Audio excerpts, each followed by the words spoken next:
Rent's too damn high in the Village of Hempstead. Hi, my name is Allah Supreme Mathematics. I'm running for trustee in the Village of Hempstead, March 15, 2022.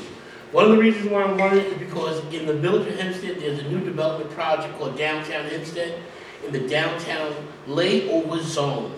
The layover zone is going to affect almost everybody in the Village of Hempstead. Mainly it's going to affect actually 3 people in the Village of Hempstead. One is going to affect the homeowners, the taxpayers, who are the homeowners, as well as the tenants, as well as the store owners in the Village of Hempstead. If you own a store in Hempstead, 9 times out of 10 you're going to be pushed out. And the community of benefit agreement, which has already been put together, we have something called the right to return. The right to return will give the store owners in the Village of Hempstead in the downtown layover zone an opportunity to come back to their business in the same amount of rent or lease that they paid from the beginning. The next thing is tenants and taxpayers. The taxpayers are going to be burdened by a new development project that's going to be tax exempt and tax exempt from paying taxes from this layover zone project. What I mean is there'll be pilots. Those pilots will give tax exemption to those businesses and developers that will come into Hempstead. But in the community benefit agreement, it does lay out ways and avenues that will protect the taxpayers so that there won't be a tax burden or tax levy laid against them during this development project. Then it's the tenants. The tenants are suffering the most in the Village of Hempstead. The tenants are suffering because taxes are too damn high. What do I mean by that? If you don't have a subsidy, you can't live in the Village of Hempstead. That's just the reality. But the service that you're getting for your taxes and for the rent is not real. And I'll tell you why. Safety. There's no safe streets in the Village of Hempstead right now. There's no parking that's feasible if you live in a apartment complex. You're paying for parking lots where you don't have no access to. So things like that need to happen. I'm going to bring back the quality of life into the Village of Hempstead. What do I mean by the quality of life? It should be pleasant to live here. It should be a place that you enjoy living. It should not be burdened by taxes and tax levies that will not serve the people in the Village of Hempstead. Again, my name is Allah Supreme Mathematics. I'm a trustee in the Village of Hempstead. Thank you. And when is the elections? March 15, 2022. And I understand you just made the ballots. You got enough petitions you made your ballots and you're on the, Yeah, we had a little hurdle. In all elections, there's always somebody who's going to contest your signatures. I had 150 plus signatures, which was well over the qualified amount of New York State, and the chairman of Hempstead Democratic Club was able to challenge me. She challenged me to the Board of Elections, and unfortunately, her counterparts put me back on the ballot. And that's because they realize that everyone should have an opportunity to have access to the ballot. Everyone should have access to it, no matter who you are, what you are. You should have to have a pocket full of money to run. Okay, so now let's talk about it. Village of Hempstead, we went out there when they put the Black Lives Matter sign on the street. And it seemed like it was a signal that the Village of Hempstead was going to be proactive in issues concerning those protesters. Unreal. It was just a ploy, it was just a move. Let's talk about Main Street in the Village of Hempstead. There's only 4 businesses on the Village of Main Street. In Main Street, Hempstead, there's only 4 village businesses that run on Main Street. There's Lester the barber shop, there's Jean's barber shop, and there's Lester the beauty supply, and then there's Craig and Woody's. And that's it. And maybe there's a hair salon down the block, but it's Dominican. And the thing with Black Lives Matter, that sign is gone. It's gone and faded away just like the times. You had the mayor then, it was Don Ryan. He was doing it because it was a ploy, it was a movement. It was to settle down the people in the Village of Hempstead to make sure that they didn't rise. But Black lives do matter. Black culture was really being chased away in the Village of Hempstead right now. Okay, and so the pandemic, talking about chased away. The village was impacted at a higher rate of victims of the pandemic because of the demographics of the people of color. And how do you see that going forward with the way that the Village of Hempstead has addressed the pandemic? Well, the Village of Hempstead was able to set up testing sites in Kennedy Park. The problem was that, like all kind of communities like ours that are stressed out, they get the less of service. I think that the mayor at the time, he did the best he knew for what he had, but the pandemic always going to affect poor and brown people. Poor people, black people, brown people, people who less incomes are going to get service the least. The pandemic hurt us the most because we lost a lot of people in this pandemic actually. A lot of black leadership was lost. And I think it was lost because of lack of care and understanding how bad the pandemic itself was. All right. So, talking about those are the three things. These are the three things that got Trump thrown out of office: was the pandemic, the Black Lives Matter, and policing. Could you tell us about policing? Because I understand you said that there's no, like you basically said, the village is not safe. The village is not safe. The village is not safe for a lot of reasons.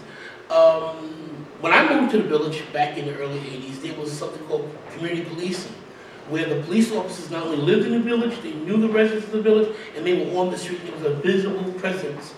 And now there's rapid gunfire in the village of Hempstead. The police officers are afraid to come out their own vehicles. They wait till the shootings is over. They never interject when it's engaged. And the cop could be a block away from the incident and take his time to come to the call. The call response is less than 30 minutes almost in some of the shootings. That means bodies are laying in the streets well after the incident is taking place. I believe that the police officers are cracking down on the wrong thing in the village of Hempstead. Some of the crackdowns they should be cracking down is mental illness.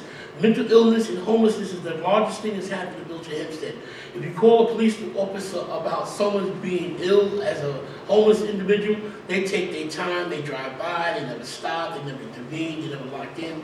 There's no community service, no protection through the police department. They've changed hands of police chief several times, and at the point present right now, it looks like to me that the police department is getting a lot of money for lack of service.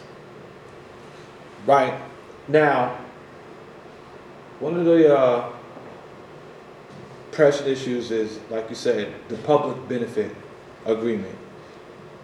If you're elected mayor on March 18th, how will you make that actually become enforceable? Well, I'm not going to be mayor. And if you're a trustee. I'll be a trustee March 15th. What happened is that there's 4 trustees in the seat now that are Democrats. I would be the ruckus, I would be the noise, I would be the voice of reason in the room. My project of the community benefit agreement is to give the things that was planned by the developer. And let's just talk about the agreement first. The agreement is an agreement between the village of Hempstead and the developer.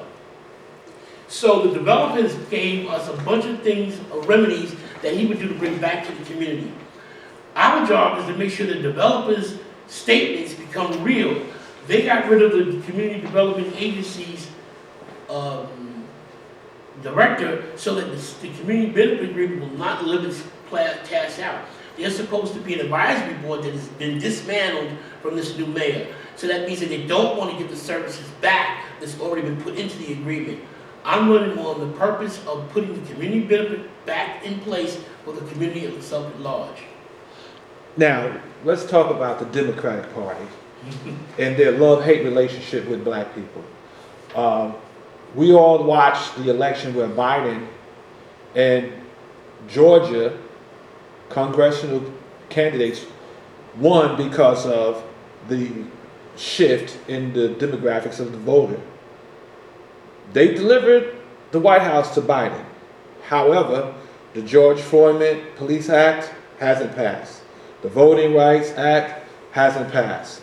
The infrastructure bill was the only one that passed. How can you ask African Americans to continue? You know, we saw this with Tom Suozzi. We saw this with Laura Kern. It seems they get better deals when Republicans are in office than when the people that they are a part of the party are elected. Explain that. Why should we let people like you, Democrat, get in office on the 18th of March and then tell us what Joe Biden is saying? I can't get the infrastructure. I can't get the Voting Act. Why should we continue to support the Democratic Party? I don't think we should support the Democratic Party at all. That's why I'm running on Rate Too Damn High Party. We are a national state party, and I think we have our own independent party. I don't think we should run with Republicans or the Democrats. I think they should meet our needs and our concerns. I am a Democrat, but I am not a plate tap dummy of the Democratic Party. You can't put me as a recruiter just to put your hand on my back and make me talk and say what you want me to say. The Democratic Party is not much different than a Dixiecrat. If you know the history about the Dixiecrats, you understand what I'm talking about. Most people now who are in the Democratic Party is what we call porch. They're sitting on the porch. They used to be field. They was in the house. He pushed them out the house and they're sitting on the porch. They can't go anywhere. So the Democratic Party or the Republican Party doesn't serve our community at large. Let's just look at the leadership in each party right now in Nassau County. You don't see any African Americans at the helm of the leadership except for maybe some of the deputies.